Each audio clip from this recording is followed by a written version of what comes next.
Or, à celui qui, par la puissance qui agit en nous, peut faire infiniment au-delà de tout ce que nous demandons ou pensons, à lui la gloire dans l'Église et en Christ Jésus dans toutes les générations, au siècle des siècles. Amen.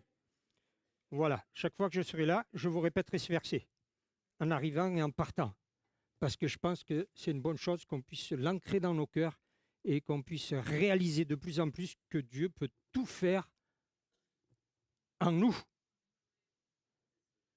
Voilà. Vous avez entendu? Moi, je ne changerai jamais. Je ne peux pas changer. Je ne fais pas de commentaires supplémentaires. Pensez à ce que je viens de lire. Voilà, il y a des visiteurs au milieu de nous. Il y en a? Oui. Qui ça? Voilà. Vous venez d'où, chers amis? Des États-Unis. D'Amérique, je suppose. Bon. Soyez les bienvenus, que le Seigneur vous bénisse au milieu de nous. J'espère que déjà auparavant vous êtes fait du bien et que la parole de Dieu que nous allons partager vous encouragera également. Il y a d'autres visiteurs? Oui. Valence, c'est le nord. Non, pas tout à fait. Parce qu'il y a les ch'tis qui disent là-bas, non, mais ils débloquent. Non, c'est pas le nord, mais bon. Soyez le bienvenu, mon frère. Il y en a d'autres qui sont de passage ou qui sont venus tâter le terrain pour voir s'ils venaient s'installer ici? Non, personne? Pas d'autres visiteurs? Bon, en tout cas, si quelqu'un est trop timide pour lever la main parce qu'il est de passage et qu'il ne veut pas se faire remarquer, soyez quand même le bienvenu. Vous avez les salutations de Ginette et Lévi Menu, que j'ai rencontrés cette semaine. Donc, ils me chargent de vous saluer et de vous dire qu'ils continuent toujours de bien penser à vous, à l'église. Ils ne peuvent pas se déplacer, ce n'est pas évident, mais ils sont toujours, nous sommes toujours dans leur cœur et ils m'ont chargé donc de vous saluer.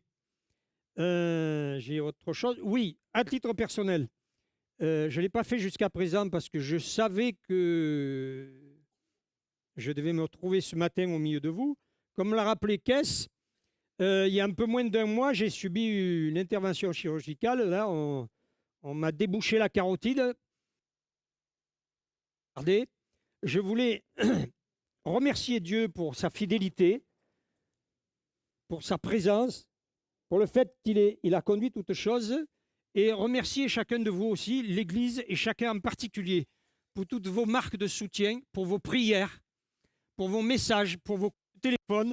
Je sais que vous avez pris des nouvelles à droite, à gauche, auprès de mon épouse, auprès d'autres personnes, et je vous suis reconnaissant de m'avoir entouré de quelque manière que ce soit, mais je sais que c'est une réalité et que ça m'a fait du bien et que c'était précieux pour moi. Et donc, je voulais vous remercier ce matin publiquement parce que là, j'ai l'occasion de le faire facilement pour tout le monde et c'était précieux pour moi et je vous remercie beaucoup. J'essaye de me rappeler si j'ai quelque chose d'autre. Pour les autres annonces, on verra à la fin. Donc, on va commencer. On va lire dans le livre de Ruth. Le livre de Ruth au chapitre 1er. On va commencer à partir du verset 1er. On va lire les 16 premiers versets du livre de Ruth. Au temps du gouvernement des juges, il y eut une famine dans le pays. Un homme de Bethléem de Juda partit avec sa femme et ses 2 fils pour séjourner dans la campagne de Moab. Le nom de cet homme était Elimelech, le nom de sa femme Noémie et le nom de ses 2 fils Malon et Kilion. Ils étaient Phratiens de Bethléem de Juda. Ils arrivèrent dans la campagne de Moab et ils y vécurent. Puis Elimelech, mari de Noémie, mourut et elle resta avec ses 2 fils. Ils épousèrent des femmes moabites. Le nom de la première était Orpa et le nom de la seconde Ruth. Ils habitèrent là environ 10 ans. Malon et Kilion moururent aussi tous les 2 et la femme resta privée de ses 2 enfants et de son mari. Alors elle se leva, elle et ses belles-filles, et s'en revint dans la campagne de Moab, car elle avait appris dans la campagne de Moab que l'Éternel était intervenu en faveur de son peuple en lui donnant du pain. Elle sortit du lieu où elle vivait, ses 2 belles-filles avec elle, et elles se mirent en route pour retourner au pays de Juda. Noémie dit alors à ses 2 belles-filles, « Allez, retournez chacune à la maison de sa mère. Que l'Éternel use de bienveillance avec vous, comme vous l'avez fait envers ceux qui sont morts et envers moi. Que l'Éternel vous donne à chacune de trouver du repos dans la maison d'un mari. » Elle les embrassa, et elles se mirent à sangloter, et elles lui dirent: « Non, nous irons avec toi vers ton peuple. » Noémie dit: « Retournez, mes filles, pourquoi viendriez-vous avec moi? Ai-je encore dans mon sein des fils qui puissent devenir vos maris? Retournez, mes filles, allez, car je suis trop vieille pour appartenir à un homme, et quand je dirai il y a de l'espoir pour moi, quand cette nuit j'appartiendrai à un homme et que je mette des fils au monde, attendriez-vous pour cela qu'ils aient grandi? Refuseriez-vous pour cela d'appartenir à un homme? Non, mes filles, car mon sort est plus amer que le vôtre, et la main de l'Éternel s'est abattue sur moi. » Elles sanglotèrent encore. Orpa embrassa sa belle-mère, mais Ruth s'attacha à elle. Noémie dit alors: « Voici que ta belle-sœur est retournée à son peuple et à ses dieux. Retourne à la suite de ta belle-sœur. » Ruth dit: « Ne me pousse pas à te quitter, à me détourner de tes pas. Où tu iras, j'irai. Où tu demeureras, je demeurerai. Ton peuple est mon peuple, et ton Dieu est mon Dieu. » Amen.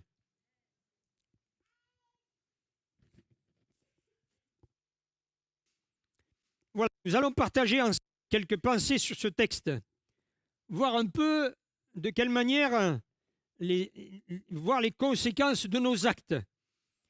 Et malgré les épreuves et les circonstances parfois difficiles que nous pouvons traverser, toucher du doigt la fidélité de Dieu.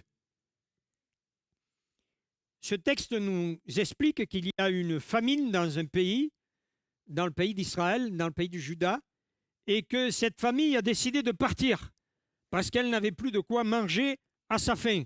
Donc, ils se sont trouvés expatriés. De nos jours, quand il y a une catastrophe climatique dans un endroit, c'est beaucoup plus facile de se réapprovisionner. À l'heure de la mondialisation, vous trouvez dans tous les magasins des fruits et légumes qui viennent de l'autre bout de la planète. Vous demandez comment ils ont fait pour arriver si vite là et encore en état de relative fraîcheur. Mais là, à l'époque, ce n'était pas si évident que ça. Et quand il y avait une famine quelque part, mais on prenait ses jambes tant qu'on était encore assez valide. C'était une des solutions. On est allé s'installer quelque part où il y avait encore du pain à manger, là où la pluie tombait et où il y avait des récoltes suffisantes pour nourrir le peuple. Les charges de consommation et de nourriture alimentaire, de tout ça, c'était pas aussi facile que maintenant. Et quelquefois, les populations se déplaçaient quand il arrivait un événement de cette nature. Elimelech signifie Dieu est roi. Son nom proclame la royauté de Dieu. Mais lui-même, lors de la famine, lors de l'épreuve, préfère quitter Bethléem, son village, quitter son pays et son peuple. Bethléem, le lieu de naissance du futur grand roi, mais Elimelech n'était peut-être pas au courant, mais en tout cas, il a décidé de partir et de quitter Bethléem pour s'expatrier chez les Moabites, un peuple qui causa bien des soucis à Israël, ennemi, perturbateur, entraînant parfois le peuple à l'impureté et à l'idolâtrie, comme on peut le voir dans le livre des Nombres au chapitre 25. À côté, il semblait que c'était mieux. Ah, il y en a qui sourient. Vous dites, ah tiens, à côté, ah mais là-bas, c'est peut-être un peu mieux. On va aller. Il y a un autre, vous connaissez cette expression, manger à tous les râteliers? On va voir un peu à droite, à gauche. On a l'impression que c'est mieux. On a entendu que, puis on n'est pas trop satisfait parce que ceci, cela. Elimelech, il a pensé qu'à côté, c'était mieux. Donc, il est parti. Et il se trouve qu'Elimelech, dans l'endroit où il est allé, au pays de Moab, il mourut. Ses fils, qui étaient jeunes quand il est parti, ont trouvé des femmes et ils épousèrent des femmes moabites. Et la parole de Dieu nous dit, nous venons de le lire, qu'ils moururent aussi. Et nous voici sur le terrain avec 3 veuves, j'allais dire sur les bras, non, elles ne sont pas sur mes bras, mais elles sont là. Le récit nous montre que nous avons 3 veuves qui sont là, qui ont perdu leur mari. Il semblait que c'était mieux, mais quitter le peuple de Dieu pour s'installer chez les voisins ennemis et perturbateurs pour des raisons matérielles, même s'il est important d'avoir du pain à manger, et c'est légitime de souhaiter avoir pour sa famille de quoi se nourrir et pourvoir ses besoins, ça n'a pas profité à cette famille, ça a été plutôt catastrophique, puisque le papa est mort, les 2 fils sont morts, et il reste la maman et les 2 belles-filles qui sont veuves. Au verset 6, nous avons lu qu'à un moment, elle se leva, elle et ses belles-filles, et s'en revint de la campagne de Moab, elle avait appris dans la campagne de Moab que l'Éternel était intervenu en faveur de son peuple en lui donnant du pain. L'épreuve ne dure pas toujours. Vous serez d'accord avec moi qu'elle est toujours assez longue. C'est vrai, hein? Même si elle n'est pas trop longue, elle est toujours assez longue. Et quand elle est très longue, on trouve qu'elle est très longue, parce qu'elle est très longue et que la souffrance est là et qu'on aimerait bien, un moment ou l'autre, que ça se termine. L'épreuve ne dure pas toujours. Et le verset 6 nous montre que dans le pays, le Seigneur a visité son peuple, Dieu a visité son peuple et lui a donné du pain. Dieu donne toujours le moyen d'en sortir. Et c'est vrai que quand je me suis converti, je n'ai pas entendu dire que la vie chrétienne allait être avec un chemin où il y a des pétales de rose, sans problème, avec des garde-fous de partout et que je serais gardé de tout. Mais j'ai reçu une promesse, c'est que le Seigneur, lui, il a dit qu'il serait avec moi tous les jours jusqu'à la fin du monde. Avec moi. Vous l'avez reçu aussi, vous, celle-là? Non, parce qu'elle est écrite dans la parole de Dieu, elle s'adresse à chacun de nous. Et j'en profite pour faire une petite aparté, un petit aparté. Il y a eu des dons spirituels ce matin. Il y a peut-être quelqu'un qui a besoin de saisir vraiment la grâce de Dieu ce matin. Parce que cette personne, elle n'a pas encore peut-être connu, elle est peut-être vécue dans l'ignorance. Peut-être qu'elle n'a pas pu saisir du doigt la réalité de la grâce de Dieu. Mais ce matin, elle a l'opportunité de s'approcher de Dieu. Et elle a été interpellée directement par le Saint-Esprit afin que vraiment elle remette sa vie entre les mains de Dieu. Je rencourage encore cette personne ou ces personnes, s'il y en a plusieurs, à vraiment le faire. Alors, je crois que ce matin, à l'intérieur de chaque cœur, le Saint-Esprit fait son œuvre, fait son travail. Le Saint-Esprit peut bouleverser les cœurs, les corps, il peut guérir, comme l'a dit Rubens tout à l'heure, il peut sauver, il peut remplir du Saint-Esprit, on peut recevoir le baptême du Saint-Esprit. Le Saint-Esprit peut tout. Rappelez-vous ce verset que j'ai lu en aparté au départ, avant même de commencer mon intervention. Il peut tout en nous. Cherchez, vous n'avez pas trouvé jusqu'à maintenant, Dieu peut tout en vous et il vous offre le salut. Saisissez-le vraiment. Dieu donne toujours le moyen d'en sortir. Et il y a un verset dans la parole de Dieu aussi ici qui dit que l'épreuve n'ira pas au-delà de nos forces. Elle ne va pas nous épuiser au point que nous soyons anéantis. Mais combien d'entre nous ont élevé la voix vers Dieu, ont levé les mains, pas le poing tendu, mais les mains criées vers le Seigneur pour le rencontrer au travers d'épreuves, de difficultés, de deuil, de maladies.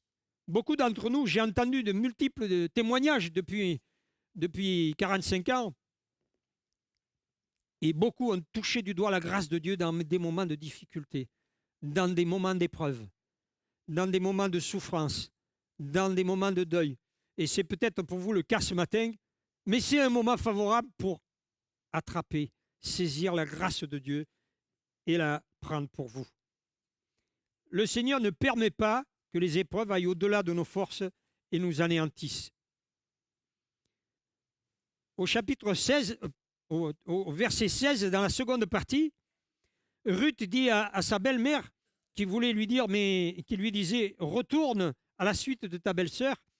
Ruth lui dit, ne me pousse pas à te quitter, à me détourner de tes pas. Où tu iras, j'irai. Où tu demeureras, je demeurerai.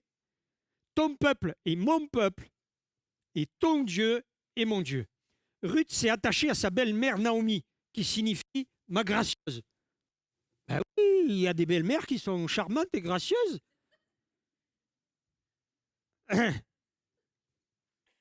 Aimez vos belles-mères. Si vous n'avez pas de belle-mère, vous n'aurez pas de conjoint ou de conjointe. Orpa est repartie, l'autre belle-fille, versets 14 et 15. Elle est repartie vers son peuple et vers ses dieux, vers ses idoles. Au-delà de l'attachement de Ruth à sa belle-mère, nous pouvons discerner quelque chose de plus important dans le verset 16. Tout à la fin, et ton Dieu, mon Dieu. Elle a fait du Dieu de Ruth, du Dieu de Naomi, son Dieu à elle aussi. Elle était d'un peuple étranger, qui était d'un peuple ennemi du peuple de Dieu. Mais elle a fait du Dieu de Naomi, du Dieu de sa belle-mère, son Dieu. Ton Dieu et mon Dieu. C'est son attachement à Dieu, au Dieu de Naomi, qui est le plus important dans ce qu'elle a dit. Son attachement à sa belle-mère qu'elle aime et qu'elle a apprécié ces années. C'est important. Mais ce qui est le plus important dans la vie de cette femme, c'est ton Dieu et mon Dieu. Tant que Dieu est ton Dieu, c'est le Dieu de quelqu'un d'autre. Mais quand il est mon Dieu, c'est mon Dieu. Peut-être que tu es là ce matin en disant, mais ces gens qui sont autour de moi, ils ont un Dieu. C'est leur Dieu. Mais ce Dieu-là, il peut devenir ton Dieu, comme il est devenu le Dieu de Ruth. Au départ, ce n'était pas le cas. Mais elle a touché du doigt le Dieu de Ruth et elle a voulu en faire le sien. Et son Dieu, le Dieu de Naomi, est devenu le Dieu de Ruth. Cette réalité-là va tout changer pour elle. Ton Dieu est devenu mon Dieu, ça n'a pas échappé non plus à Boaz, qu'on va voir un peu plus loin. Je le cite maintenant parce que c'est vraiment dans le contexte, au chapitre 2, au verset 12. Boaz lui dit que l'Éternel te donne ce que tu as fait, que ta récompense soit complète de la part de l'Éternel, le Dieu d'Israël, en parlant à Ruth, sous les ailes de qui tu es venu te réfugier. Ça ne lui a pas échappé. On a un homme qui est important dans le peuple de Dieu, qui a du discernement et qui connaît l'histoire de Naomi, l'histoire de Ruth, et qui connaît la démarche de Ruth. Et ça ne lui a pas échappé. Et il a bien saisi que c'était aussi ça le plus important dans la vie de Ruth. C'est qu'elle a fait du véritable Dieu, le créateur de toutes choses, l'éternel, celui qui nous aime, celui qui nous sauve, son Dieu. Ton Dieu est mon Dieu. Cette réalité-là va donc tout changer pour elle.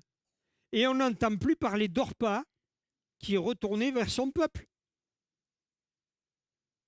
Mais ce livre porte le nom de Ruth. Il s'appelle le livre de Ruth. La démarche de Ruth et son attachement au Dieu de sa belle-mère, à sa belle-mère et au Dieu de sa belle-mère, et son retour au peuple d'Israël, elle a été intégrée au peuple d'Israël, fait qu'on connaît son nom, son histoire, et qu'elle est là pour nous servir d'exemple et pour nous enrichir, et que ce livre-là porte son nom. C'est le livre de Ruth. Ruth, à la base, est d'un peuple étranger, même ennemi. Et pourtant, elle s'intègre au peuple de Dieu et reconnaît l'Éternel comme son Dieu. Comme nous l'avons fait avant de rencontrer Dieu, je ne le connaissais pas. J'avais une religion, mais je n'ai jamais touché du doigt la présence de Dieu dans ma vie auparavant. Dans la religion, je n'ai pas rencontré Dieu. Mais un jour, le Seigneur m'a emmené quelque part, par le biais de personnes, rencontrer une personne que je ne connaissais pas, dans un endroit que je ne connaissais pas, pour qu'elle puisse me parler de Dieu, de Jésus. Quand je lui ai dit, à propos, c'est quoi ta religion? Elle ne m'a pas parlé d'une religion, elle m'a parlé de Jésus, elle m'a parlé de quelqu'un qu'elle connaissait. Et c'est à partir de ce moment-là que Dieu s'est révélé à moi dans ma vie et que depuis ce jour, il ne m'a jamais quitté. Avant, j'étais étranger, j'étais comme ennemi de Dieu parce que je ne le connaissais pas. Je suivais mes propres pensées, mes propres penchants, dans un chemin et une voie de perdition qui m'éloignait de Dieu. Mais je suis devenu, et si vous êtes là pour la plupart, c'est que vous êtes devenus des enfants de Dieu, vous avez reçu cela, et vous êtes devenus le peuple de Dieu. Autrefois étrangers, ennemis de Dieu, mais un jour acceptant la souveraineté de Dieu, nous sommes devenus ses enfants, son peuple, un peuple de rachetés, un peuple de sacrificateurs. Ruth rencontre Boaz qui a droit de rachat et elle se place devant lui comme esclave, comme servante. Au chapitre 2, au verset 10, il est dit qu'elle tombe se prosternant la face jusqu'à terre et qu'elle lui dit comment ai-je obtenu ta faveur pour être reconnue, moi qui ne suis qu'une inconnue? Elle s'est mise à terre devant lui. Et au chapitre 3, au verset 14, elle resta couchée à ses pieds jusqu'au matin et se leva avant l'heure où l'on peut se reconnaître l'un l'autre. Elle est restée couchée à ses pieds. Elle s'est présentée comme une servante, comme une esclave, au service. Sa réputation l'avait précédée, parce que Boaz connaissait son histoire, l'histoire de sa belle-mère, l'histoire de Ruth, de la manière dont elle s'était conduite. Ça ne lui est pas monté à la tête, elle est restée humble. Pendant un temps, elle est allée glaner, elle a ramassé de quoi se nourrir et de quoi nourrir sa belle-mère à qui elle rapportait le grain qu'elle avait glané après les moissonneurs. Elle a une attitude exemplaire. Elle est restée humble. Et dans son humilité, nous voyons au travers de ce livre que Dieu l'a bénie. Les conséquences de l'attitude de Ruth, son attachement à Dieu, son attachement à sa belle-mère, sa soumission à Boaz qui a droit de racheter, son courage dans le travail, c'est dans un premier temps son mariage avec Boaz et ensuite sa descendance, les conséquences. Elle finit par être l'épouse de Boaz. Au chapitre 4, versets 13 à 22, on voit que la bénédiction ne s'arrête pas là, qu'elle n'est pas seulement l'épouse de Boaz, qui est un homme qui est respecté, qui est un homme qui est écouté, qui est un homme qui a de l'autorité, qui compte dans la cité, dans Bethléem, mais sa bénédiction, elle ne s'arrête pas là. Au chapitre 4, à partir du verset 13, il nous est dit que Boaz prit Ruth qui devint sa femme et il alla vers elle. L'Éternel permit de recevoir et elle enfanta un fils. Les femmes dirent à Noémie, « Béni soit l'Éternel qui ne t'a pas laissé manquer aujourd'hui d'un Rédempteur, dont le nom sera célébré en Israël. Il te fait revenir à la vie et soutient ta vieillesse, car ta belle-fille qui t'aime l'a enfantée, elle qui vaut mieux pour toi que 7 fils. » Noémie prit l'enfant et le mit sur son sein, et ce fut elle qui l'éleva. Les voisines lui donnèrent un nom en disant « Un fils est né à Noémie ». Elles l'appelèrent du nom d'Obed. C'est lui, le père d'Isaïe, père de David. Voici les descendants de Péretz, etc. Après, on a la généalogie. Ruth devient l'ancêtre de Jésus-Christ. Elle est l'arrière-grand-mère de David dans la parole de Dieu. C'est quand même pas mal pour une femme du peuple étranger et ennemi du peuple de Dieu. La bénédiction ne s'arrête pas à la bénédiction de Dieu, la grâce de Dieu, aux apparences, aux frontières qui ont été établies par les hommes, aux circonstances, aux événements, aux épreuves. Mais la grâce de Dieu, elle passe par-dessus tout cela. Et la réponse que l'on fait par rapport à la grâce de Dieu, à la bénédiction de Dieu, elle a des conséquences dans nos vies. Et je crois que si nous répondons de la même manière que Ruth, le Seigneur est celui qui veut nous bénir. Et nous bénir au-delà de ce que nous pouvons concevoir, de ce que nous pouvons imaginer, comme je l'ai rappelé tout à l'heure en commençant. Le Seigneur est vraiment celui qui veut bénir. Dieu nous a rachetés de notre vaine manière de vivre. Il nous a sauvés, il nous a bénis. Mais pas seulement cela, il nous fait participer à la bénédiction. Ruth, elle a été bénie, mais elle a été en bénédiction. Elle a été l'ancêtre de Jésus. Les uns pour les autres.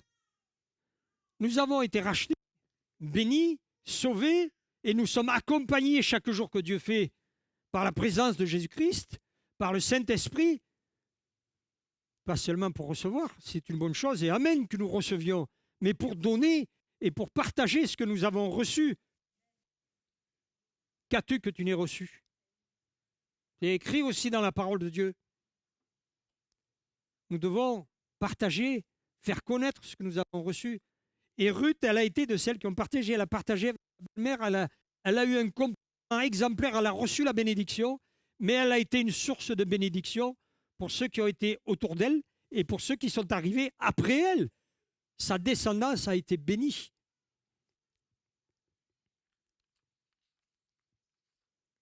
Au chapitre 4, les 6 premiers versets. On va lire les 6 premiers. Chapitre 4, à partir du verset 1er, Boaz était monté à la porte et s'y était assis.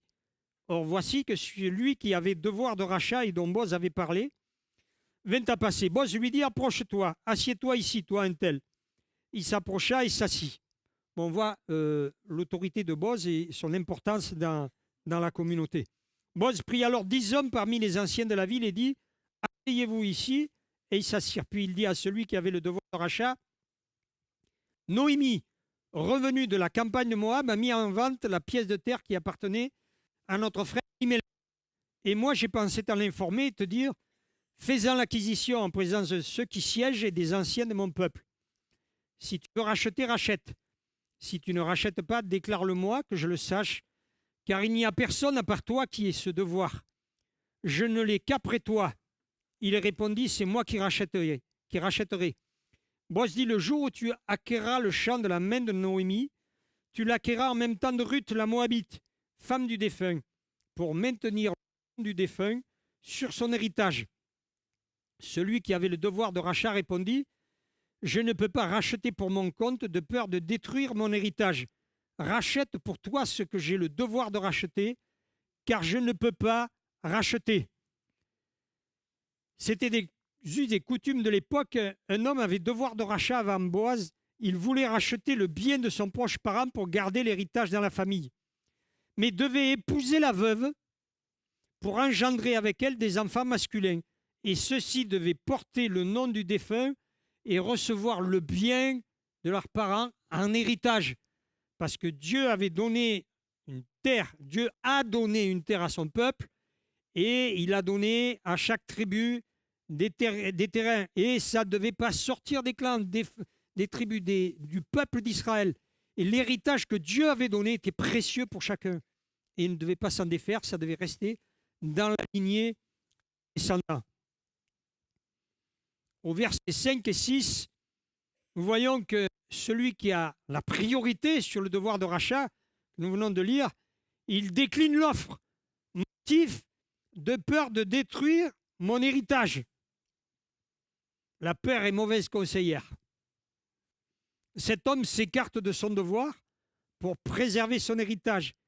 Mais quel héritage il a perdu?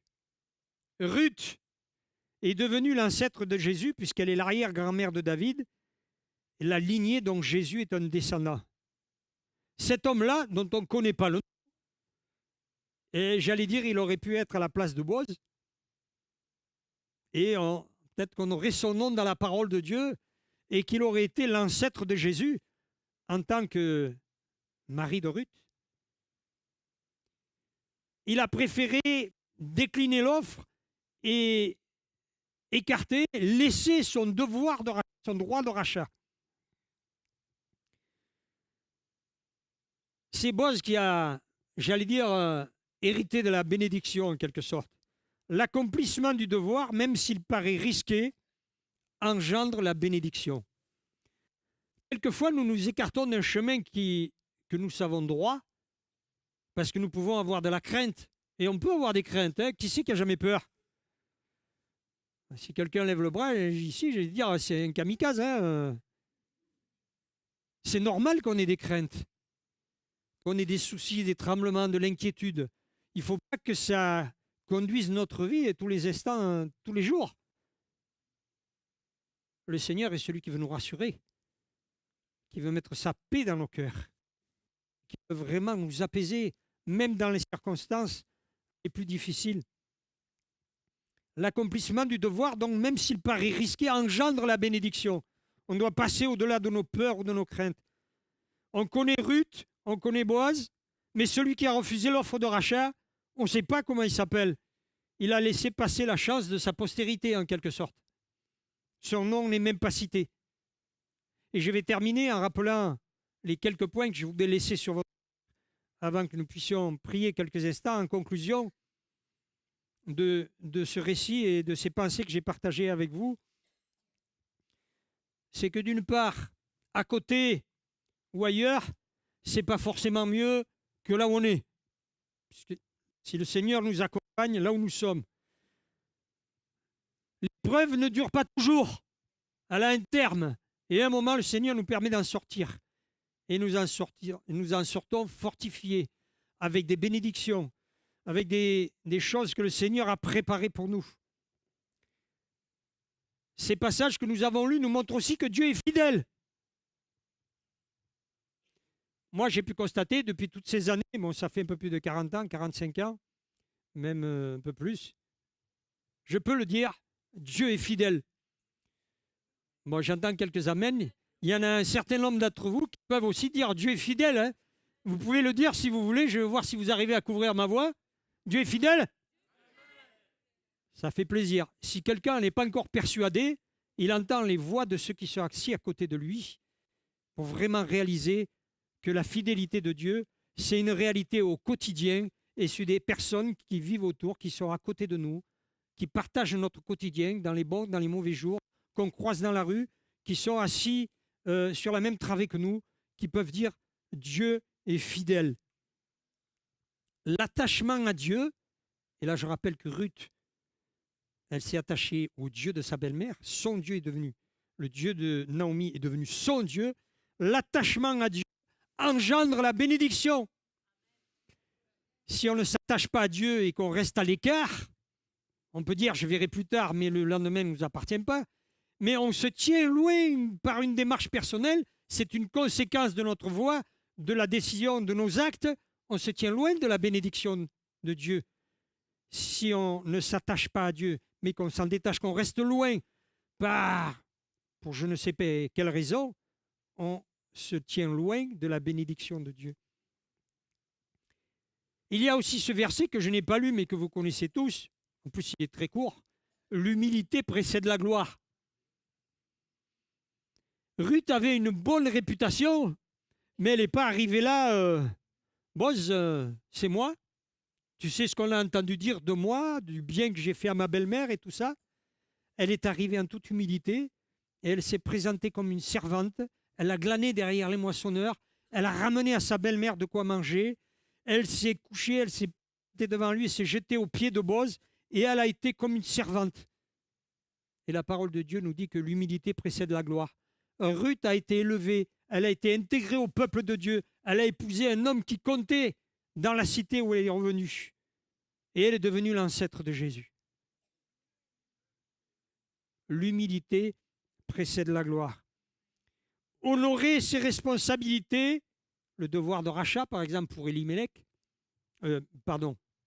Elimelech, c'est celui qui est décédé, mais de fait, les veuves, il y avait un droit de rachat. Un homme l'a négligé, mais quelqu'un a pris ses responsabilités. Boaz, et honorer ses responsabilités, c'est préparer la bénédiction. Peut-être que le Seigneur vous a préparé quelque chose. Il y a une question légitime que tout le monde se pose, ou s'est posée dans le peuple de Dieu, et qu'on se pose au fur et à mesure, parce que les choses peuvent évoluer. C'est quelle est ma place dans le peuple de Dieu, dans la communauté où je suis, dans l'église où je suis, où je vis, où je m'épanouis, où je reçois. Qu'est-ce que je peux faire? Qu'est-ce que je peux donner? Et le Seigneur, quelquefois, nous prépare des choses, des chemins. Il parle d'une manière, d'une autre, il nous conduit à certaines choses et il met devant nous certaines responsabilités. Et ce que nous avons lu, c'est qu'honorer ces responsabilités, c'est préparer la bénédiction. Quelquefois, bien au-delà de ce que nous pouvons voir ou de ce que nous pouvons imaginer. Parce que Boz, je ne suis pas persuadé qu'il avait compris que Ruth était l'ancêtre de David, de Jésus, pardon, et lui par la même occasion. Honorer ses responsabilités, c'est préparer le chemin de la bénédiction et nous permettre de recevoir et d'être en bénédiction pour ceux qui sont autour de nous. Parce que la moindre responsabilité que nous ayons, la plus petite, je suis de ménage à la fin du mois. Je vais passer l'aspirateur là, entre toutes les chaises, en long, en large, en travers et tout. C'est rien, passer l'aspirateur. Mais c'est quand même plus agréable d'arriver dans une salle où tout est propre, il n'y a pas de miettes qui traînent. Normalement, on ne mange pas là, hein, mais de poussière, on peut rentrer des choses avec les chaussures. Vous asseyez sur des chaises qui sont propres. C'est agréable et c'est vrai. Il y a eu une responsabilité de ceux qui sont passés cette semaine. Il y a une équipe qui est passée cette semaine et qui a fait le ménage ici. Voilà. Il y en a peut-être qui sont ici de ceux qui ont fait le ménage. Ça a l'air de rien, c'est une responsabilité. Ça permet à tout le monde ici de rentrer dans un lieu propre. Si la salle est, je ne vais pas utiliser un mot vulgaire, mais si elle n'est pas propre, si elle est sale, vous rentrez, nos amis visiteurs qui sont venus, qui sont là, ils disent c'est un peu négligé. Ici, le bâtiment est pas mal, mais alors, au niveau de l'entretien et du ménage, ça laisse à désirer. C'est pas sur l'estrade. On passe aussi l'aspirateur sur l'estrade. Hein. Mais c'est une responsabilité, et chacun a la sienne. Elle peut changer, à un moment c'est cela, et puis peut-être qu'à un moment d'autre. Il y a tellement de services qu'on peut rendre dans l'église et de choses. Il y a un frère qui est assis là au milieu de nous. Bon, quand il a rempli les sacs de feuilles et les sacs de poubelle de feuilles qu'il a ramassés quand c'est la saison des feuilles, ben il me dit il y a 2, 3, 4, 5 sacs. Il me dit c'est le moment de les évacuer. Bon, on est content qu'il n'y ait pas des feuilles mortes partout. Il ne fait pas de bruit. Mais le travail qu'il fait, il le fait de tout son cœur. Et c'est une bénédiction pour l'Église, et c'est une bénédiction pour lui. Le Seigneur le bénit. Et il rend service à nous tous ici qui sommes là. Chacun pour notre part, même si ça ne se voit pas, même si c'est petit. Vous savez, il y a des gens qu'on ne voit pas dans l'Église. Il y a des gens qu'on ne voit pas dans l'Église parce qu'ils ne peuvent pas venir. Mais vous ne savez pas combien de temps ils passent à prier chez eux. Pour tous ceux qui sont là, pour les prédicateurs, pour ceux qui sont engagés dans un service et tout cela. Et chacun de nous sommes soutenus par tous ces gens, et il y en a ici aussi, qui prient pour tous ceux qui sont engagés dans un service, qui sont souffrants ou malades, comme je l'ai été, et qui ont eu besoin d'une intervention, et il y en aura encore pour les uns et pour les autres. Honorer ses responsabilités, c'est préparer le chemin de la bénédiction pour nous et pour ceux qui sont autour de nous, qui peuvent en bénéficier. Fuir ses responsabilités, parce qu'on peut faire l'un ou l'autre. D'accord avec moi? Là, on a les deux cas. Moi, honorer sa responsabilité, parce qu'il y en a un qui avant la fuit. C'est faire un mauvais calcul. Voilà. On ne sait pas qui c'est, mais bon, il est anonyme, voilà. Il a disparu, j'allais dire, de ce qui pouvait être attachant pour nous et un exemple.